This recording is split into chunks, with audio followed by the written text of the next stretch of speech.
afternoon and welcome to the Mashreq Sustainability Dialogues, a webinar where we are going to take a look at the changing climate for ESG and paving the road to COP28. We're sitting at the doorstep, the early days of 2023, a new year when hopefully many new dawns will be possible, where we'll be able to advance so much of the journey towards net zero, so much of the critical steps that need to be taken in order to make COP28 a COP of action, a COP of implementation. That's certainly the desire of the UAE government and the leadership of Sultan Al Jaber, who was just announced as president designate of COP28. So it's all a new beginning, an exciting time to come together on this webinar and take an outlook, look in that crystal ball about what's possible, be optimistic, inshallah, as they say, that we'll be able to strive forward. A changing climate for ESG. We come out of a year of 2022 when ESG started to make some of the wrong headlines. It was a regular occurrence in the Financial Times, the sort of benchmark for economic news coverage that was not critiquing and reviewing ESG in a new light. And the word greenwashing came to the forefront for the first time. So in that regard, we are looking at all things new related to ESG.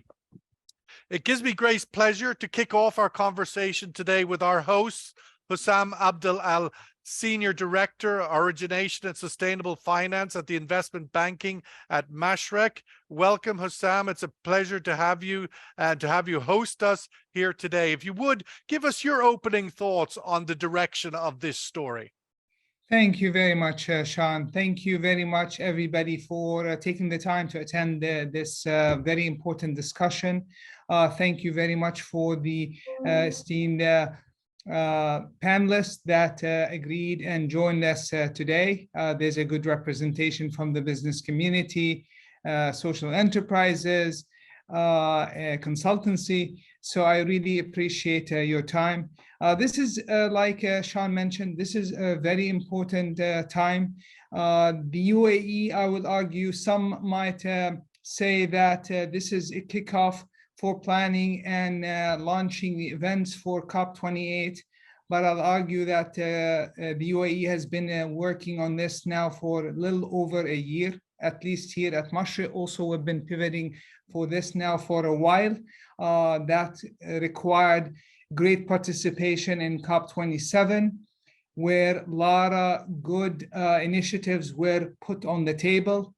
And the direction looks like the UAE will, with the help of our friends and brothers in Egypt, build on all that good momentum and try to translate some of these ideas, agenda points into more tangible agreements. So this is exciting. The atmosphere for ESG is definitely changing in the region. It is fairly new in the last, the developments in the last 18 months to 12 months have been encouraging. It's coming here. Globally, it is a bit different because of what Sean referred to as some pushback from regulators, some pushback from politics, and of course, we should not we should keep in mind the changing direction that the war in Europe had created to this journey, and changed the priorities from sustainability and affordability. Now we have security on the minds of marching and planning how we're gonna go to net zero. So with that, I really welcome you all, and I will turn it to Sean to take us through this very exciting discussion. Thank you, guys. Thank you very much, Husam, for those opening thoughts. Let's go to Saudi Arabia. Fatih Yilmaz, fellow at the Climate and Sustainability Center at KAPSARC. one of the now leading research centers in the region. And of course, Saudi Arabia are making some transformational leaps forward. But Fatih also comes from a deep background. He's from Turkey, has worked with the Central Bank of Turkey for many years. Of course, Turkey, one of the biggest countries and economies in the Middle East, Mediterranean region. So Fatih, we welcome your opening thoughts on the changing landscape for ESG as we take the road to COP28. Thank you very much, Sean, and once again, thank you very much for putting this great event together and having me over. Well, obviously we're in the awakening of a new COP era. We have long ways to go, and then considering the fact that we are in the implementation phase of the Paris Agreement, and started with the Egyptian COP, and now we have new COPs on the road, including the UAE. Well, certainly the action agenda will be the main focus of the upcoming COPs, including the UAE, where policy and climate finance are going to be extremely critical. We are going to have to get more ambitious with our policies and the climate finance agenda to really finance the transition. Let me just feed the discussion with a recent study came out of KAPSARC. With researchers in KAPSARC, we put together a study recently published with an aim to contribute to the global stocktake exercise under the UNFCCC umbrella, where we basically identify country-level transition investment gaps to keep up with the Paris Agreement goals. Our main results simply show that all the countries are lagging behind, where the investment gaps, where the transition investment gaps are strikingly high in developing countries. So we're talking about, in average, $45 trillion investment per in a year up to 2050 here, where the current investment levels are not even one fourth of this number. So we looked at the potential suspects. Obviously, finance came out the biggest, the most important one. And we checked if the global financial climate finance flows are actually, whether these financial flows are in line with the needs, or where the biggest gaps are. And the results show that unfortunately global climate finance flows are highly skewed towards certain countries or country groups, basically the developed countries. At the current landscape, the developing countries only receive roughly 1/5 of the global funds, despite the fact that these are the places where we need the investment the most. So overall, putting our study and the implementation agenda of the COP28, we certainly need to put much more effort on especially getting more ambitious with the policies to scale up the available resources, as well as getting basically speed up with the climate finance agenda. That's certainly an important context, really scaling up. So many of these new energies, hydrogen being the forefront of some of our thoughts, the scaling up of these, what have been principally piloted solutions, are yet to really make it to the full commercial opportunity. Let's invite Tatiana Antonelli, founder and managing director of Goumbook, to give us her opening thoughts. And Tatiana, I hear ringing in my ears, that obviously listening to Fatih there and the concerns obviously of finance. John Kerry, the US climate envoy, was screaming literally over the weekend in Abu Dhabi about the lack of money being put into the energy transition. He said, we're either not trying to do it, or we're trying to do it on the cheap, and the results are just not good enough. In the frustration, you could see it in his face over last weekend in Abu Dhabi. Tatiana, your opening thoughts. Thank you very much, Sean. It's a very good question also, because when we're talking about funding the transition, we need to look at the oil and gas industry and sectors. This is actually very pertinent to the announcement of His Excellency Jaber being the president of the COP. We've seen around the world a lot of criticism, but I think this is also where we need to understand that it's a great opportunity for oil and gas rich countries to understand how to use these sectors to fund the transition. We cannot think about tomorrow suddenly waking up to having only renewables and clean energy. We need to understand how to transition, and unfortunately or fortunately, countries such as the UAE have the power to do it. They will have the fund, and it will come from the oil and gas industry. So when we somehow criticize the participation of the UAE on hosting the COP or having Al Jaber heading the COP, I think there's been a very good reply from the media, from the local media, to show the importance of bringing to the table this industry, especially from a funding point of view. And this is the biggest problem. We've never achieved agreements on who is going to fund. At COP27, there's been an agreement for a small kind of fund, but again, nobody said, I will pay, or we will put the money. There's no agreement on a number. So this is what we're looking at for the next COP. We need to understand where we are at, what has been done, what needs to be done in the future, what to do for mitigation and adaptation. This is going to be the top priority. And then the big question, who is going to finance all this? This is the most important aspect of this COP, and it would be decisive for this COP to come up with a decision. Right.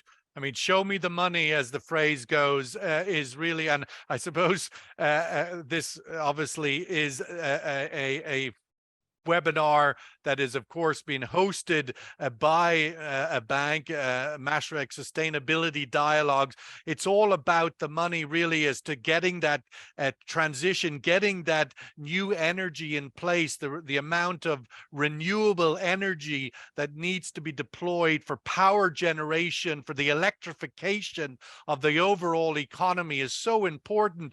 But I wanted to invite Patrick Allman-Ward, CEO of Dana Gas, to bring his opening comments to the table. Just following up on Tatiana there, Patrick, perhaps you could frame your opening comments addressing that point of expectation on the journey to COP28. Obviously, Dana Gas is a hydrocarbon gas producer.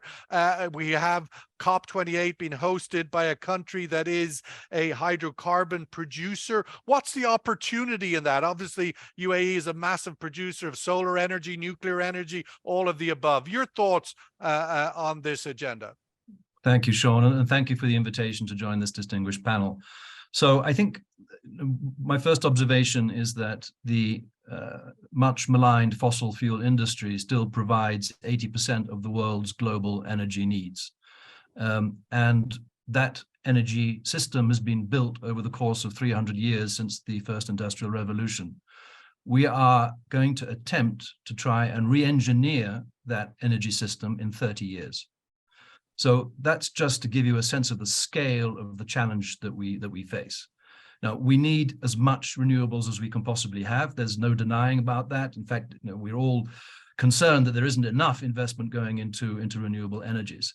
But there is a demand by the consumer of electricity, which is that they want it 24/7, 365. And whatever you do, renewables cannot deliver that. So there has to be a complementary baseload system that can provide the backup that gives that dispatchable energy that everybody desires and demands. And there are different ways of doing that, but clearly gas is an extremely important one. If you combine renewables with coal, you will get a 35% reduction in CO2 because that's the average uptime of renewable systems. If you combine it with gas, you get a 70% reduction in CO2. So it's clearly a very helpful contribution. Is it perfect? No, but there are pathways to take it from 70% to 100% through carbon capture and storage. So do you think on that point, Patrick, that just the fact that the UAE hosting at this juncture, at this point of trying to, I mean, we went to 2021 with the Glasgow COP, which was very much a energy transition focus. And early we came out of that with the whole sort of emphasis, early the derailing of the existing energy system. And then 2022, for multiple reasons, including the Russia's war in Ukraine, energy security came very much to the forefront, and the idea of all of the above were needed. Now in 23, the March 28, the opportunity to bring these two things together, hosted by an energy producing country that does produce all of the above. Absolutely, Sean. I mean, for me, the definition of insanity was the decision by the organizers of COP26 to exclude the oil and gas industry from the discussions, an industry that provides currently 80% of the world's energy needs. So how can you have a discussion about how we get from where we are today to where we need to be tomorrow, excluding the people who provide 80% of the energy requirements for today? I mean, it's just not possible. And I think what was great about COP27, and it's going to be even better about COP28, is that finally you have the meeting of these different sectors that have to work together in order to provide the solutions that we need. It's impossible to get to where we need to go by excluding certain technologies, certain industries. We need to all work together, and we need to work together twice as hard as we have been working in the past in order to achieve our climate goals. So I think it's, you know, I was there at the opening speech from Dr. Sultan Al-Jaber. And what I found very encouraging about it was a very inclusive, an appeal for a very inclusive discussion, an inclusive discussion from all the parties. Making the good the enemy of the perfect is not a way to get to where we need to be.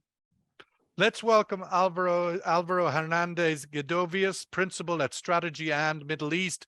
Alvaro, perhaps you can sort of pull it all together as you do with your strategy, and that's what you get paid the big bucks for. But listening to all of the elements and as we go forward to COP28, your thoughts as to the journey ahead.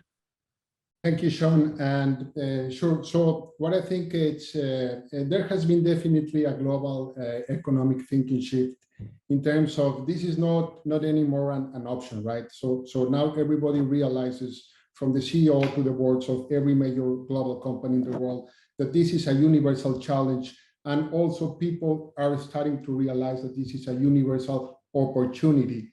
If we could talk about the value at stake, only in the Middle East, one of our analysis derives that there's a $2 trillion opportunity in the Middle East for green financing. So now if you talk about banks and corporates and even SMEs, and of course the climate tech ecosystem, now everybody realizes there's not only a value, I mean, the cost of doing nothing is high, but there's not only a value preservation strategy, but there's a value creation strategy that should be embraced by every major corporation in the world.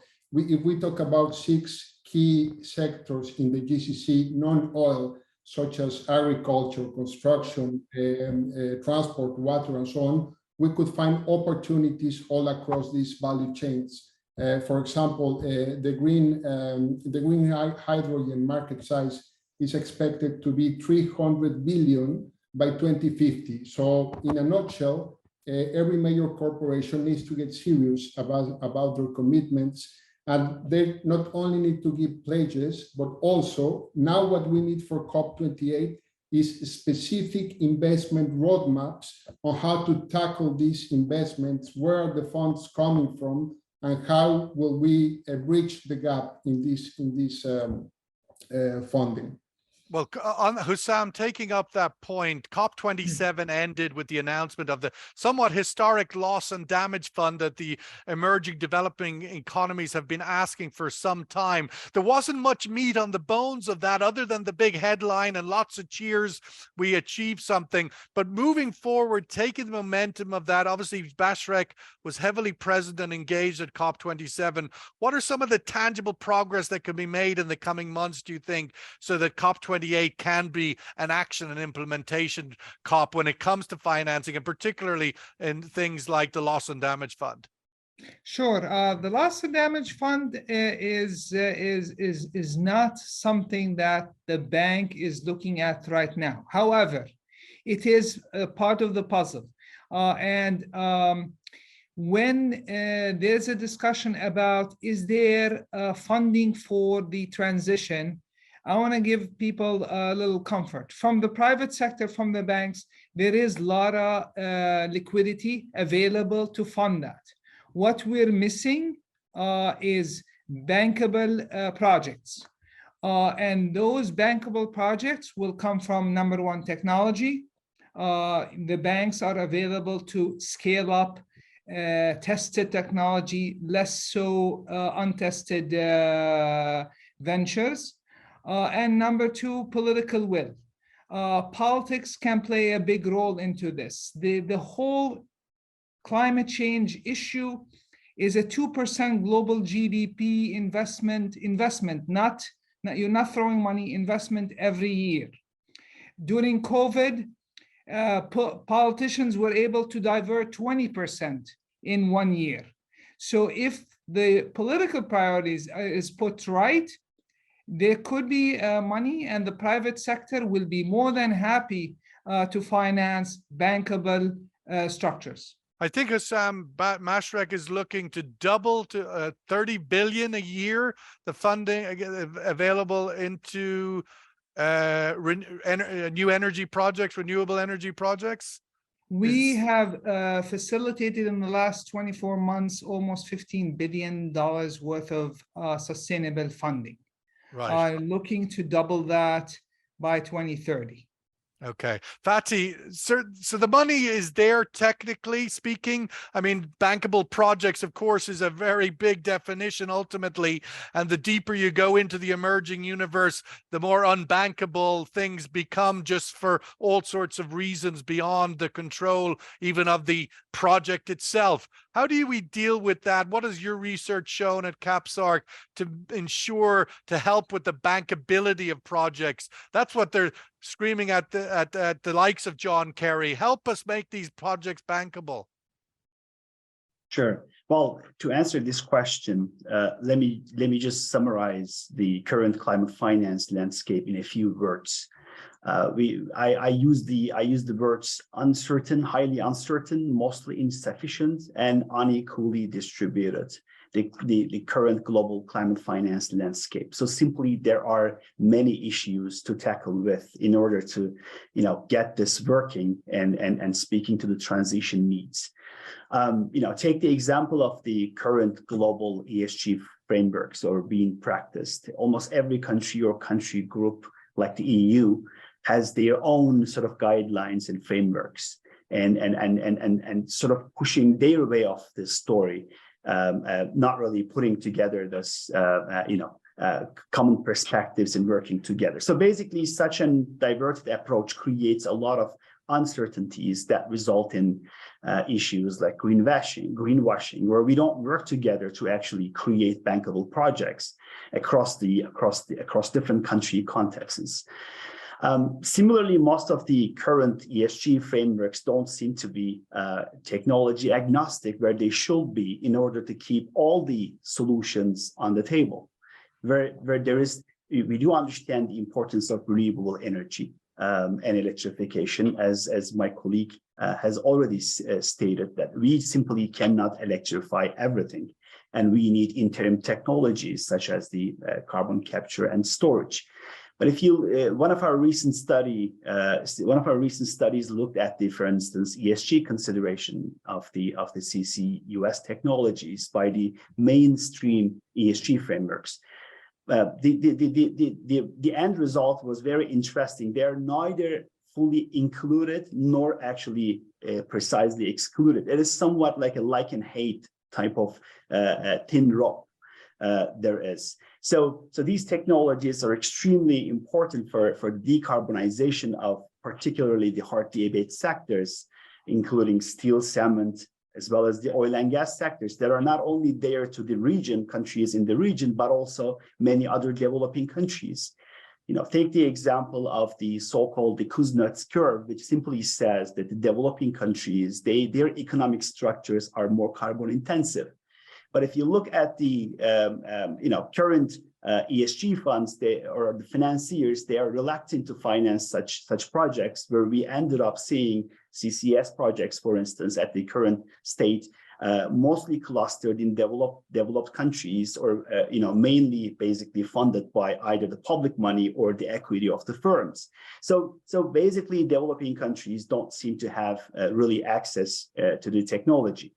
After the Glasgow, just one quick note on that, there was a happy and important step of the establishment of the International Sustainability Standard Board, aiming to standardize, consolidate the global ESG frameworks. So hoping to bring a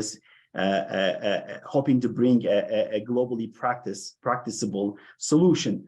However, ensuring the inclusiveness and flexibility of this framework will certainly continue to be on the front lines of the discussions, both in the COP, outside the COP, and as far as the COP negotiations concerned, there is a new article 2.1. I just want to throw this as well, aligning the global climate finance flows with the Paris Agreement's priorities. That's extremely important. I mean, that has been a space where there's been a lot of gap ultimately with the expectations set in COP. With the Paris COP and the standards that were created, particularly the $100 billion fund for developing economies and those economies at the forefront of climate change. That money's never come. The money's got to start landing. But Patrick, I want to come back to you as a CEO of a publicly traded company here in the UAE, and just come back to the ESG and the idea of standards. We've seen in different countries that publicly traded companies who have a variety of obligations in their reporting, that ESG is increasingly part of that reporting obligation. I'm wondering, as a corporate, and I mean, whether you're an energy corporate or any corporate, publicly listed expectations, where do you see that challenge, and what is your corporate doing, and should there be more standardization around ESG? Ultimately, that's my question. That's the progress we need to make. Absolutely, Sean. I'm very proud of the fact that, in fact, when Danagas was IPO'd in 2005, what would now be seen as ESG principles were some of the founding values that the company had expressed at that time. And we've had a very proud track record of corporate social responsibility investments and commitments to corporate governance and commitments to environmental protection. So it's in our DNA. Now, in terms of is it in the stock market's DNA? Is it in the capital market authorities' DNA? Is there enough being done to raise the standard? I mean, at the end of the day, UAE is going to be hosting COP28 in a few months. The world's microscope is coming down on us. Are we going to stand the heat? I think traditionally there wasn't sufficient emphasis placed on it, but I think that certainly ESCA and ADX have woken up to that, and recently they have imposed more statutory requirements in terms of ESG reporting. We have voluntarily reported our ESG story in our sustainability report since 2017, but the international framework of ESG reporting is extremely confusing. There are multiple different reporting standards. They all require slightly different things. They're all targeted at slightly different outcomes.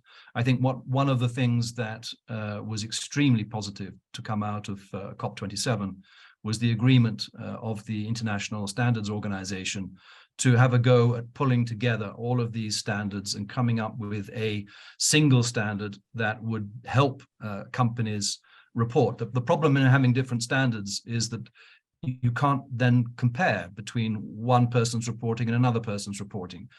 That then results in some of these claims of greenwashing, which I think is no more nor less than a reflection of the fact that these standards are all different. You can't compare one with the other. There's a 0.61 correlation between ESG scores scored by companies depending on which kind of standards you use. I mean, this is clearly not good enough. We need to have a common reporting standard that we can all report against. Tatiana, you sit on the Engage Committee under the Dubai Chamber of Commerce umbrella. Could you address some of those, the idea of advancing standards? I'm just thinking about the road to the COP28, how we can take advantage of that to leverage a transformation, not only, walk the walk, talk the talk, but talk the talk and walk the walk, that idea of standards and action. Absolutely. I think to have the same standards is very, very important. Data is the only thing that will show us where is the impact and if we are doing any progress. So we need to have a way to compare what different companies are doing, and this is important. But also, I think sometimes ESG is kind of disconnected from sustainability and from what companies are really doing from a sustainability point of view. If ESG is just, putting my data there and showing that I have an ESG report and so I look good, that's not enough. I need to have a strategy, a long-term strategy that will support my ESG reporting, because I need to progress. And this is also, I think, the problem that we see today. We're only showing a report, it looks nice, it's on our website, but actually, because there's no data and there's no comparison, we're not able to see what is the strategy of the company. Are they really looking at sustainability? Because ESG doesn't mean sustainability.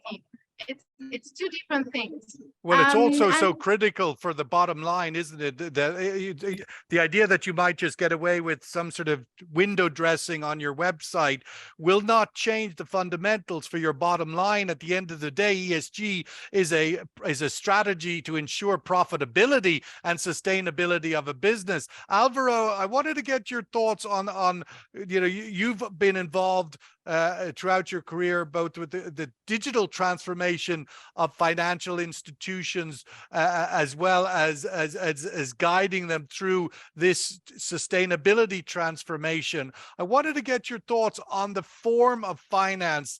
What climate finance objectives could COP28 institute to advance in the region? We've seen green bonds come into the Middle East, the first one in 2017. Now we've seen beyond banks raising green bonds. What's the opportunity for more reform and ingenuity, innovation in the financial sector in order to get that capital to those bankable projects? Sure. So totally. Now the ecosystem in climate tech or in climate investing, I just want to highlight a few points. So the amount we all know has fallen short. But sorry, say that again. The amount what? The amount of investment in the climate tech ecosystem and in general has fallen short. And absolutely. John Kerry said over the weekend, it's not even half of what's needed in order to reach net zero, in order to reach the last opportunity, the last moment of opportunity for 1.5 degree change. To grab onto the coattails of that still being possible, funding has to more than double. Exactly. And then what I want to highlight that at least in the Middle East, the growth is positive and the direction is positive. At PwC, we have an analysis about the growth. And in the last decade, we identified around 6 billion of investment in climate tech. But out of that 6 billion in one decade, only in the last year, we have 1.5 billion of funding in climate tech. That's 25% in only the last year. So that's a huge growth. We can say that in the last few years, in the last 5 years, we have a 600% growth year on year in climate tech investing in the Middle East. So that's a massive growth. And also the direction is correct, because now we have more than 2/3 of that investment in the Middle East have been targeted to sectors that contribute the highest greenhouse gas emissions. So it's not only good growth, but directionally, this is also correct. But as we said, the amount is falling short. So what we need is, of course, more transparency. I think the key is transparency and accountability, something that we need to embrace in this next COP. And also we have some progress in capital markets and carbon markets. We have the recent announcement in KSA of the PIF and Tarawool with the Regional Voluntary Carbon Market Company. And I think this is critical for the correct investment, because at the end of the day, the investor wants transparency and want a clear framework of green financing.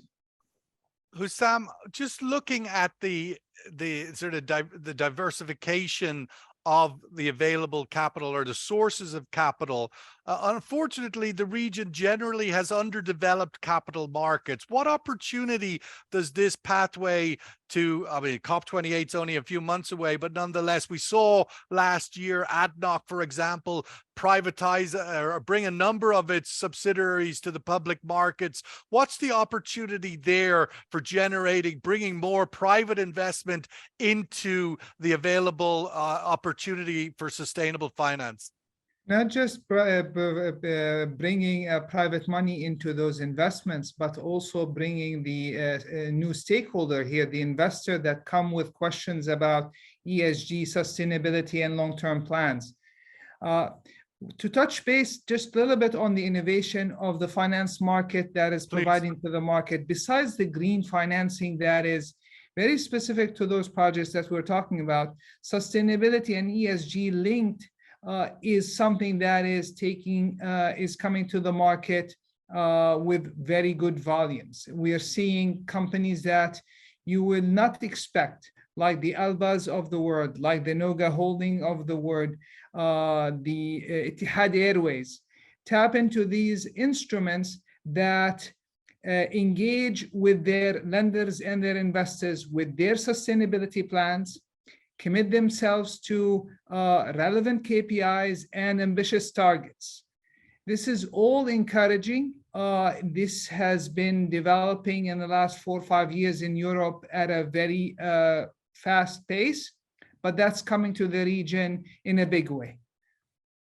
I want to give everybody the opportunity as we come to closing comments to have a sense again of the time ahead. Again, it's the first month of the year, of a year in which we're moving towards the UAE hosting COP28, the second COP in the Middle East in 2 years, and one in which comes at a time when as I said in my previous comment, quoting John Kerry again, how critical this moment is, that all of these sort of junctures are interconnecting at this time, a kind of a last window of opportunity to really make some tangible impact, and getting capital to the developing economies, to bankable projects, so that we don't have to turn to coal in, I mean, Germany, never mind other places turning to coal, but getting capital for renewable projects into emerging economies, so critical to sort of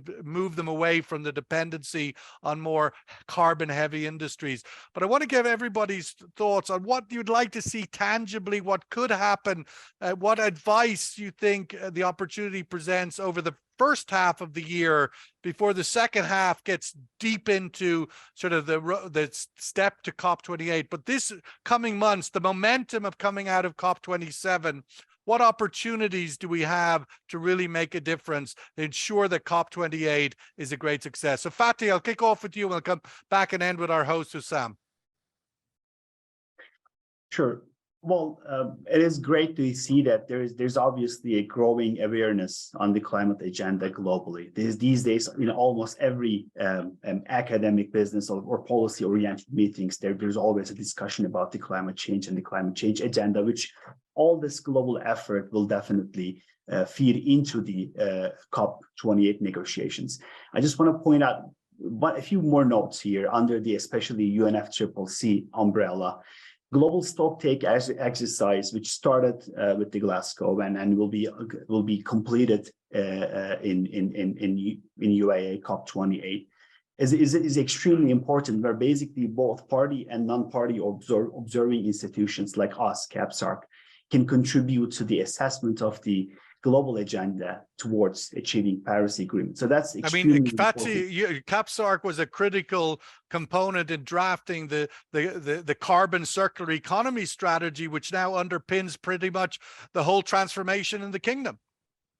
Absolutely, absolutely. So we have, as part of our contribution to the global assessment, we also have put together a circular carbon economy index that's important perhaps to mention here.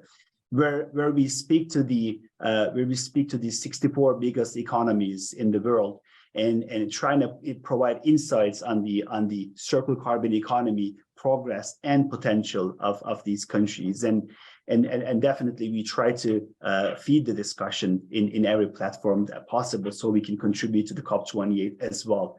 That's And a very important point. I want to just bring in Tatiana on that. The idea that if you can measure it, you can move it forward. You can grade it. You can calculate its impact, as mentioned earlier. That may be the opportunity tangibly, Tatiana, in the coming months, creating measurable indexes within the context of this ecosystem to compel corporates and other actors to move forward. Your closing thoughts. Thank you. Definitely, we need that, but I would like to highlight also the type of investments. We've been talking about a lot about investment in this session, and we've been talking a lot about technology. I would like also to see investments in low tech. I would like to see investments in scenarios where I don't have to use resources, more circular economies, the reuse. Unfortunately, what we've seen for the past 2 years is a lot of investment in very high-tech solutions that are not accessible to everyone. And when we look at climate change, we need to think that the whole world needs to, be able to do this transition. So I would like to see more investments in low tech and accessible solutions to, fight climate change. Like planting of mangroves. We saw some reporting over the weekend of using drones to plant mangroves in remote places. I think that's quite interesting. Patrick, your closing thoughts. And I welcome your thoughts on how these two things can coexist, investing for the transition as well as investing in the hydrocarbons, this balancing act that UAE will be managing this year. So we have a huge challenge already, as I mentioned, Sean, in terms of achieving net zero by 2050. It's even more of a challenge in the context of the fact that there are 800 million people on the planet who still don't have access to electricity, and they're going to be 2 billion additional passengers on this planet by 2050, which is a terrifying thought, but that's the forecast. And they will all demand and want energy. So it's not that the energy demand is going to go down. The energy demand is going to increase by at least 30% from where we are today by 2050. How do we do that at the same time as we decarbonize? And I think the realization in COP28 that gas and oil are going to be part of that solution for a long time to come. But how do we make it part of that solution in a renewable and sustainable way? I.e., how do we make it part of that solution and at the same time decarbonize? And then finally, I think, what better place, as Dr. Sultan Al-Jaber said, that the meeting of the North and South, the meeting of the East and West, Abu Dhabi as the location of COP28 is the place for the voices to be heard and for everybody to participate in trying to find the solutions that we need to get to where we need to go. Thank you for those closing thoughts. Alvaro, your closing thoughts from strategy and as to how to make the next 6-8 months as tangible for implementation as possible. Thank you, Sean. Totally agree in the fact that oil and gas needs to be there, needs to have some clear sustainable and transition plans given the weight of the energy supply, of course. And also I want to highlight, you can see already some sustainability strategy from ADNOC, and they're building their carbon capture facilities and so on. So I think that we should have a strong emphasis on that, not only on climate, on startups and so on. And another thing I want to highlight is now with COP28, UAE has a unique opportunity to lead into this because, number one, the competitive advantage in resources, one of the highest solar photovoltaic output in the world, the sovereign wealth funds, the PIFs and the likes. The diversity of regional economies has always been a priority for the last years. And they are flush with money right now. They have just had their coffers refilled significantly. Totally, in a context, global context of economic downturn and energy resilience, Now we have the sovereign wealth funds that are in a position to lead the investment.